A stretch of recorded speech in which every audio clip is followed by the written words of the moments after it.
حضرت امیر معاویہ رضی اللہ تعالی عنہ 7 ہجری کے اندر مسلمان ہوئے۔ 6 ہجری میں آپ صلی اللہ علیہ وسلم عمرہ کے لیے تشریف لے گئے۔ صحابہ بھی آپ صلی اللہ علیہ وسلم کے ساتھ تھے، لیکن مشرکین نے اس وقت عمرہ کرنے نہ دیا۔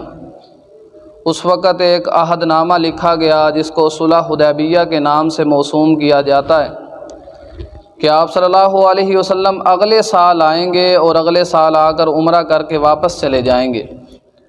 چنانچہ 7 ہجری میں آپ صلی اللہ علیہ وسلم مکہ میں تشریف لائے۔ آپ صلی اللہ علیہ وسلم نے عمرہ کیا تو اس وقت حضرت امیر معاویہ رضی اللہ تعالی عنہ مسلمان ہو چکے تھے۔ اس کی واضح دلیل یہ ہے، یہ خود فرماتے ہیں حضرت امیر معاویہ میں عمرۃ القضاء کے موقع پر مسلمان ہو چکا تھا، اور آپ صلی اللہ علیہ وسلم کے جو گیسوئے مبارک تھے، زلفیں تھیں، وہ حضرت امیر معاویہ رضی اللہ تعالی عنہ نے کاٹی تھیں اور ان کو اپنے پاس محفوظ کر لیا تھا۔ تو یہ اس بات کی واضح دلیل ہے حضرت امیر معاویہ رضی اللہ تعالی عنہ فتح مکہ سے پہلے مسلمان ہو چکے تھے۔ فتح مکہ تو 8 ہجری کے اندر ہوا۔ آپ رضی اللہ تعالی عنہ کا جو سلسلہ نسب ہے 5ویں پشت میں جا کر وہ آپ صلی اللہ علیہ وسلم سے مل جاتا ہے۔ آپ صلی اللہ علیہ وسلم اکثر فرمایا کرتے تھے، معاویۃ احلم امتی و اجودها، او کما قال علیہ الصلاۃ والسلام، امیر معاویہ میری امت میں سب سے زیادہ حلیم الطبع ہیں، بردبار ہیں، انتہائی فراست اور حوصلے کے ساتھ کام کرنے والے ہیں۔ چنانچہ اسی وجہ سے آپ دیکھیں کہ انہوں نے 50 سال کے قریب حکومت کی ہے۔ تقریباً 24 سال تو گورنر رہے شام کے، دمشق کے، اس کے بعد 19 سال امیر المومنین رہے، نصف دنیا کے اوپر انہوں نے حکومت کی۔ آپ صلی اللہ علیہ وسلم نے حضرت امیر معاویہ کے لیے دعا فرمائی، اللہم اجعلہ ہادیا مہدیا واہد بہ، او کما قال علیہ الصلاۃ والسلام، یا اللہ معاویہ کو راستہ دکھانے والا بنا دے، ہادی بنا دے، اور ہدایت یافتہ بھی بنا دے، واہد بہ، اور لوگوں کے لیے ان کو ذریعہ ہدایت بنا دے۔ حضرت امیر معاویہ رضی اللہ تعالیٰ عنہ کے بارے میں آپ صلی اللہ علیہ وسلم کی ایک اور حدیث ہے کہ آپ صلی اللہ علیہ وسلم نے فرمایا، اللہم علمہ الکتاب والحساب ومکنہ فی البلاد، یا اللہ معاویہ کو کتاب کا بھی علم دے، حساب کا بھی علم دے، اور ان کو شہروں کے اندر، مختلف شہروں کے اندر سلطنت عطا فرما دے۔ چنانچہ یہ دعا بھی آپ صلی اللہ علیہ وسلم کی قبول ہوئی۔ حضرت امیر معاویہ رضی اللہ تعالیٰ عنہ مفسر قرآن بھی ہیں، اور اس کے علاوہ آپ نے اتنی زیادہ حکومت کی، چنانچہ حضرت عمر رضی اللہ تعالیٰ عنہ کے بارے میں جو تاریخ نے لکھا نا کہ وہ بھی انتہائی زبردست حکمران تھے، لیکن انہوں نے 23 لاکھ مربع میل پر حکومت کی، یہ تقریباً زمین کا 1/4 حصہ بنتا ہے، لیکن جو حضرت امیر معاویہ رضی اللہ تعالیٰ عنہ نے حکومت کی وہ 64,65,000 مربع میل کے اوپر کی۔ علماء نے فرمایا جو اس کو ناپا گیا نا، یہ آدھی دنیا سے زیادہ کا رقبہ بنتا ہے، کوئی معمولی بات نہیں ہے، اور اس کے اندر عدل و انصاف کو قائم رکھنا، کوئی فتنے کا دور نہیں ہے۔ 41 ہجری سے لے کر 60 ہجری تک کوئی آپ کو ایسا ناخوشگوار واقعہ نہیں ملے گا جو حضرت امیر معاویہ رضی اللہ تعالیٰ عنہ کے دور میں ہوا ہو۔ آپ نے انتہائی زبردست عادلانہ حکومت کی۔ حضرت عمر رضی اللہ تعالیٰ عنہ کی عادت یہ تھی کہ وہ اپنے دور حکومت کے اندر جو انہوں نے گزارا، اس کے اندر وہ گورنروں کو تبدیل کر دیتے تھے۔ 2 سال گزارے پھر اس علاقے کا گورنر تبدیل، 3 سال گزارے پھر اس علاقے کا گورنر تبدیل۔ 18 ہجری کے اندر حضرت امیر معاویہ رضی اللہ تعالیٰ عنہ کو دمشق کا گورنر بنایا۔ چنانچہ یہ گورنر بنایا، اس کے بعد کبھی تبدیل نہیں کیا۔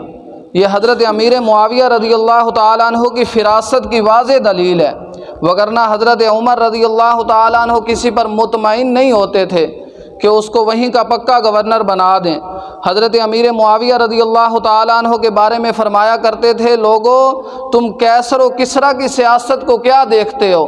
تمہارے پاس اتنا زیرک اور فراست والا ایک حکمران موجود ہے، تم اس کی سیاست کو دیکھا کرو، یعنی حضرت امیر معاویہ رضی اللہ تعالیٰ عنہ کی سیاست اور ان کی فراست کو، ان کی حلیم الطبع اور ان کی بردباری کو دیکھا کرو۔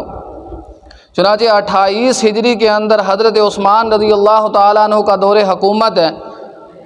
حضرت امیر معاویہ رضی اللہ تعالیٰ عنہ نے اجازت مانگی امیر المومنین سے، حضرت عثمان سے، کہ ہم نے جو خشکی والے علاقے تھے وہ تو ہم نے تقریباً فتح کر لیے ہیں، اب سمندروں کے اس پار جانے کے لیے، ان علاقوں کو فتح کرنے کے لیے ہمیں بحری جنگیں لڑنی پڑیں گی، یعنی سمندری جنگیں۔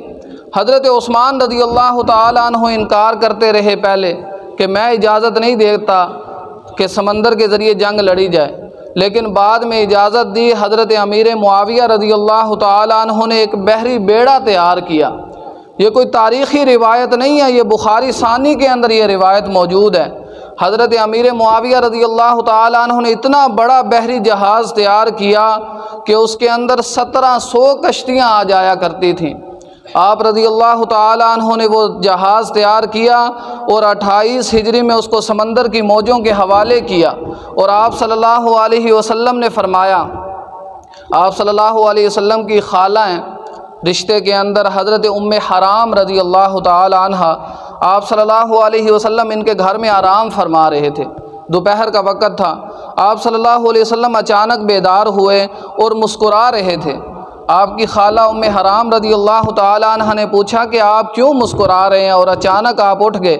تو آپ صلی اللہ علیہ وسلم نے فرمایا کہ اللہ نے مجھے خواب میں دکھایا، اور آپ کو یہ بھی معلوم ہونا چاہیے کہ ہمارا عقیدہ ہے کہ نبیوں کے خواب حجت ہیں، نبیوں کے خواب دلیل ہوا کرتے ہیں۔ چنانچہ آپ صلی اللہ علیہ وسلم نے فرمایا، میں نے خواب میں دیکھا، اللہ نے مجھے دکھایا کہ میری امت کا ایک لشکر سمندر کے ذریعے جہاد کرے گا، اور وہ بحری بیڑوں پر اس طرح بیٹھے ہوں گے جیسے بادشاہ اپنے تختوں پر بیٹھے ہوتے ہیں۔ اور آپ صلی اللہ علیہ وسلم نے وہاں پر جملہ ارشاد فرمایا، اول جیش من امتی یغزون البحر قد اوجبوا، میری امت کا پہلا وہ لشکر جو سمندر کے ذریعے جہاد کرے گا، اللہ نے ان پر جنت کو واجب قرار دے دیا۔ اور تمام تاریخ دانوں نے یہ بات لکھی ہے کہ سب سے پہلے جو سمندر کے ذریعے جہاد ہوا وہ حضرت امیر معاویہ رضی اللہ تعالیٰ عنہ کی وجہ سے ہوا۔ آپ رضی اللہ تعالیٰ عنہ خالی اس لشکر میں شامل نہیں تھے، بلکہ آپ سپہ سالار تھے، آپ قائد تھے۔ حضرت امیر معاویہ رضی اللہ تعالیٰ عنہ کو مانے بغیر ہمارا ایمان ہی مکمل نہیں ہوتا۔ وہ صحابی رسول ہیں اور آپ صلی اللہ علیہ وسلم کے برادر نسبتی ہیں۔ یہ جو ان کو خال المسلمین کہا جاتا ہے نا، کہ مسلمانوں کے ہمارے ماموں ہیں، وہ اس وجہ سے کہ آپ کی جو بہن ہے حضرت ام حبیبہ رضی اللہ تعالی عنہ، وہ آپ صلی اللہ علیہ وسلم کی زوجہ ہیں، آپ صلی اللہ علیہ وسلم کی بیوی ہیں، اور آپ صلی اللہ علیہ وسلم کی جو بیویاں ہیں وہ ہماری مائیں ہیں جی، ام المومنین ہیں وہ۔ اللہ تعالیٰ نے قرآن میں بھی فرمایا وَأَزْوَاجُهُ أُمَّهَاتُهُمْ، نبی کی جو بیویاں ہیں وہ مومنین کی مائیں ہیں۔ تو جو ماں کا بھائی ہوتا ہے، والدہ کا بھائی ہوتا ہے، وہ ماموں لگتا ہے۔ حضرت امیر معاویہ رضی اللہ تعالیٰ عنہ روحانی لحاظ سے ہمارے ماموں ہیں، ہمیں زیب نہیں دیتا، ہمیں یہ جچتا نہیں ہے کہ ہم حضرت امیر معاویہ رضی اللہ تعالیٰ عنہ پر تان کریں، ان پر تان کے نشتر چلائیں۔ آج 22 رجب ہے، 22 رجب کے دن حضرت امیر معاویہ رضی اللہ تعالیٰ عنہ کی وفات پر خوشیاں منانے کے لیے یہ کنڈے والی رسم ہے جی، ہم نے اس میں شامل نہیں ہونا۔